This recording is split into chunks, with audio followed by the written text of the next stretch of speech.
একদম সহজেই ঝরঝরে ফ্রাইড রাইসের রেসিপি নিয়ে চলে এসেছি। বাসমতি চালটাকে ধুয়ে 1 ঘন্টা আগে ভিজিয়ে রেখেছিলাম। এদিকে গামলার মধ্যে গরম জল করে নিয়েছি। জলটা যখন ফুটে উঠলো তখন ওর মধ্যে গোটা গরম মশলা, তেজপাতা আর লবণ দেবো। আর ভিজিয়ে রাখা চালটা দিয়ে 80% কুক করে ভাতের মাড়টা ঝরিয়ে রেখে দেবো এক সাইডে।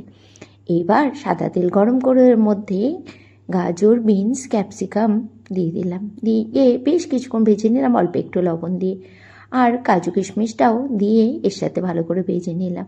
যে রাইসটা রেখে দিয়েছিলাম ওই রাইসের মধ্যে আস্তে আস্তে ওই ভেজিটেবলসগুলো যেগুলো ভেজে রেখেছিলাম ওগুলো অ্যাড করলাম।